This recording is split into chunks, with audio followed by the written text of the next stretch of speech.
Pencil लाते थे एक particular जगह पर और उसको जबरदस्ती जोरामर्दी बिड़ाने की कोशिश करते थे, चिपकेंगे नहीं। आज हम मेरे सजन, हेलो माय डियर स्टूडेंट्स। तो आज हम जो है कक्षा 12 क्लास 12 की फिजिक्स स्टार्ट करने जा रहे हैं और सबसे पहला चैप्टर इसमें जो है चैप्टर नंबर 1 अध्याय 01, वो क्या है, विद्युत आवेश तथा क्षेत्र, इलेक्ट्रिक चार्ज एंड फील्ड्स। ठीक है, तो ये अपन शुरुआत करते हैं। तो चलिए शुरू करते हैं बिना किसी डैश के।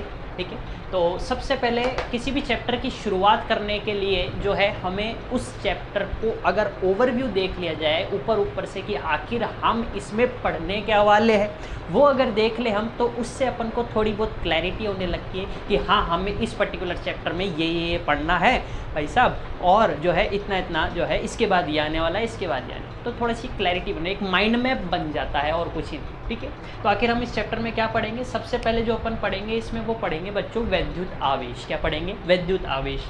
वैद्युत आवेश के बाद अपन इसमें पढ़ेंगे चालक तथा विद्युत रोधी। ठीक है, आपको भी पता होगा, खैर मैं एक बार चेक कर लेता हूँ कि साउंड आ रही है नहीं आ रही। तो साउंड वाउंड का तो ये है कि आप लोग ही कमेंट करके बताएंगे, मैंने भी चेक किया तो मुझे थोड़ी बहुत ठीक ठाक लगी। खैर अपन वापस इस पर आते हैं, कहाँ पर थे अपन, हाँ अपन थे चालक तथा विद्युत रोधी पर। तो ये आपको बताऊंगा मैं चालक क्या होता है, विद्युत रोधी क्या होता है। वैसे तो आपको नाम से भी क्लियर हो रहा होगा, ठीक है, कि चालक जिसमें से करंट फ्लो कर जाए, विद्युत रोधी जो विद्युत को रोध कर दे, यानी कि इलेक्ट्रिक करंट को जाने ना दे। ठीक है, कि मैंने नहीं जाना, मैंने नहीं जाना। आगे आवेशन की विधियाँ, किसी ऑब्जेक्ट को चार्ज कितने प्रकार से कर सकते हैं, तो इसमें अपन आवेशन की विधियाँ पढ़ेंगे, किस किस विधि से, किस किस तरीके से अपन ऑब्जेक्ट को आवेशित कर सकते हैं। बेसिकली 3 विधियाँ है इसमें, वो पढ़ेंगे अपन आगे।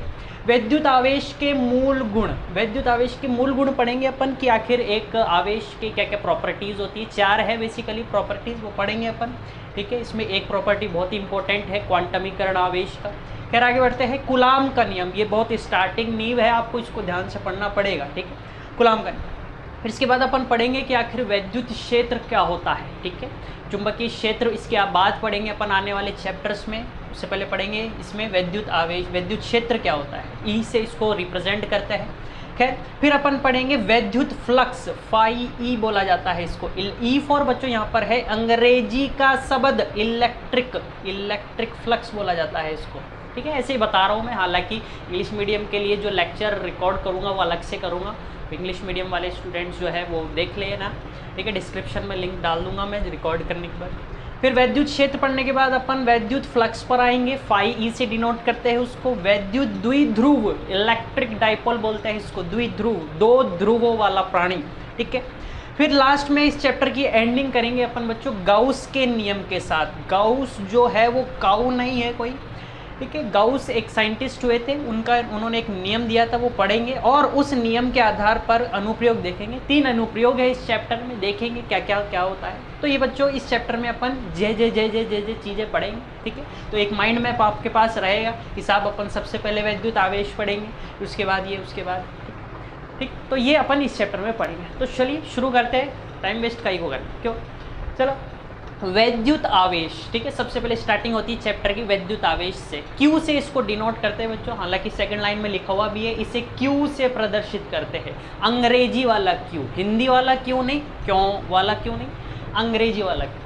तो वैद्युत आवेश होता क्या है, बेसिकली एक प्रॉपर्टी होती है किसी भी पदार्थ की, किसी भी सब्सटेंस की एक प्रॉपर्टी होती है, जिसके तहत वो इलेक्ट्रिक इफेक्ट और मैग्नेटिक इफेक्ट, विद्युत प्रभाव और चुंबकीय प्रभाव उत्पन्न करता है या महसूस करता है। उस प्रॉपर्टी को, उस एक गुण को क्या कहा जाता है बच्चों, वैद्युत आवेश कहा जाता है, इलेक्ट्रिक चार्ज कहते हैं। ठीक है, और Q से इसको डिनोट करते हैं बच्चों, 2 ही प्रकार का होता है ये, इट इज ऑफ 2 टाइप्स, 2 ही प्रकार का होता है ये आवेश, 2 प्रकार के होते हैं। एक तो धन आवेश, धनी व्यक्ति पॉजिटिव में होता है या नेगेटिव में, धनी व्यक्ति पॉजिटिव में होता है, इसलिए धन आवेश को प्लस Q से डिनोट करेंगे। और ऋण आवेश, ऋण का मतलब होता है कर्ज, तो कर्ज वाला व्यक्ति पॉजिटिव में होता है या नेगेटिव में होता है। ठीक है, तो कर्ज वाला व्यक्ति नेगेटिव में होता है, इसलिए ऋण आवेश को -Q से प्रदर्शित करेंगे।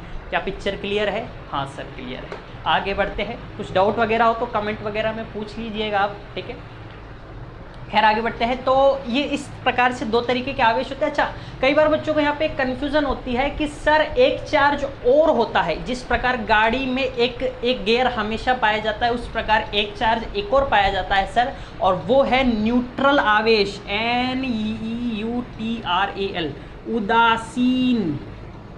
बच्चों ये एक कोई चार्ज नहीं है, ये बस एक अवस्था है। सर कैसी अवस्था? एक ऐसी अवस्था जो आवेश से रहित हो। बेसिकली बच्चों अपन आवेश के प्रकार पढ़ रहे हैं, यानी आवेशित अवस्था के प्रकार पढ़ रहे हैं, जो कि दो अवस्था हो सकती है, तो धनावेश या ऋणावेश।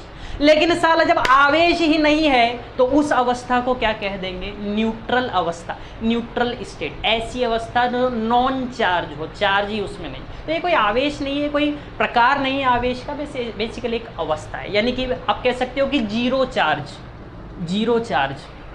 ठीक है, गाड़ी में गियर होता है न्यूट्रल गियर, ठीक है, वैसे जीरो गियर, तो बस वैसे ही एक ऐसी अवस्था जिसमें जीरो चार्ज हो, यानी कोई चार्ज मौजूद नहीं हो, वो क्या कहला देगी? उदासीन अवस्था। ठीक है, इट इज ये कोई आवेश नहीं है। खैर खुद सा डाउट था, आगे बढ़ते हैं। फिर नेक्स्ट टॉपिक आता है बच्चों, नेक्स्ट पॉइंट आता है, समान प्रकृति के आवेश एक दूसरे को प्रतिकर्षित करते हैं। तो बच्चों जिस प्रकार आप बचपन में खेलते भी थे, दो चुंबक से खेलते थे आप, ठीक है, दो चुंबक को आप भिड़ाने की कोशिश करते थे, तो कई बार तो वो फट से भिड़ जाता था, और कई बार वो जो है आप उसका एक सिरा लाते थे एक पर्टिकुलर जगह पर और उसको ज़बरदस्ती जोरामर्दी भिड़ाने की कोशिश करते थे, लेकिन वो भिड़ता नहीं था, और बल्कि उस जगह भिड़ने की बजाय साइड में अटके भिड़ जाता।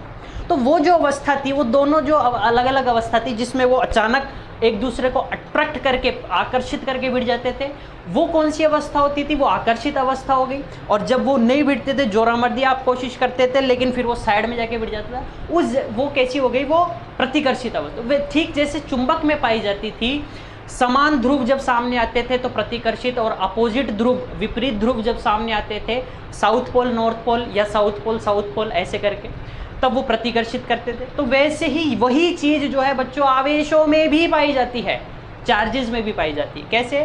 कि जब समान प्रकृति के आवेश, समान प्रकृति कैसे? या तो धनावेश धनावेश या ऋणावेश ऋणावेश। तो समान प्रकृति हो गई दो धनावेश या दो ऋणावेश। तो समान प्रकृति के आवेश जब एक दूसरे से मुक्कालात करेंगे तो वो प्रतिकर्षित करेंगे, चिपकेंगे नहीं। आजा मेरे सजन, चिपकेंगे नहीं, प्रतिकर्षित करेंगे।